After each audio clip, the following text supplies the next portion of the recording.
Hey, so all welcome back to my YouTube channel. Today is our day 7 of our 21-day challenge.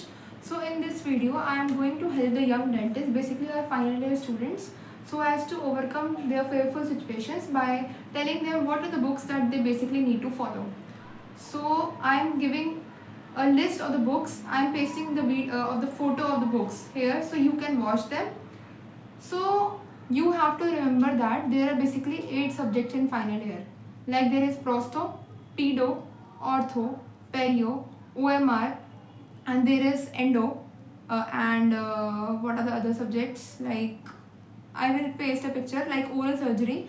So you have to remember that each of the subject is very important. And PhD जिसको हम सबसे ज़्यादा neglect करते हैं अपने final year में, लेकिन during are MDS preparation यही एक ऐसा सब्जेक्ट है जो न्यूमेरिकली बहुत ज़्यादा इंपॉर्टेंट है. For example we have to remember the important dates. So आपको ये चीज़ याद रखनी पड़ेगी कि फाइनल ईयर का जो है चीज़ कि हमारी एक बेस है जिसको हमें स्ट्रॉन्ग बनाना है. इफ़ हमारा फाइनल ईयर स्ट्रॉन्ग नहीं होता तो हमारी फाउंडेशन अच्छी नहीं है, इसका मतलब हमें आगे जाके दिक्कत आएगी. बट कुछ स्टूडेंट्स ऐसे भी होते हैं जिनका फाइनल ईयर में इतना अच्छा स्कोर नहीं होता but they crack the NEET MDS in the first गो.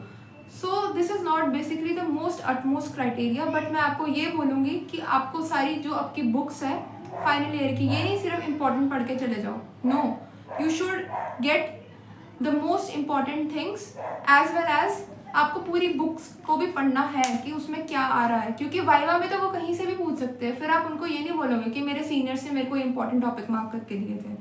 तो मैं आपको यही बोलूँगी कि अपनी बुक्स को अच्छे से गो थ्रू करिए, क्योंकि ये जो बुक्स है फाइनल ईयर की, लाइक दे आर द, क्या बोलते हैं उसको, जैसे माँ होती है ना उसको नमस्ते करते हैं, ये आपकी फाइनल ईयर की बुक्स वो है. तो उसको अच्छे से करिए और फिर आपको कोई नहीं रोक सकता. ठीक है, तो मैं आपको एक बुक्स की फोटो यहाँ पे लगा दूंगी. If you want to know about some important topics in the upcoming video I can discuss that. So this was all for today. बाकी कल हम अपने डे 8 में मिलेंगे. सो बिना स्ट्रेस के पढ़ो, अच्छे से पढ़ो, क्योंकि स्ट्रेस के साथ अगर पढ़ोगे तो वो पढ़ाई नहीं होती. दैट इज़ कि हम अपने अंदर का डर कि हम फेल ना हो जाए. अच्छे से पढ़ो, खुश होकर पढ़ो, मस्ती करो फ्रेंड्स के साथ और पढ़ो. So this was all for today. बाकी हम कल मिलेंगे. बाकी चैनल को लाइक करें, शेयर करें और सब्सक्राइब करें. Happy smiling and keep studying. Bye bye.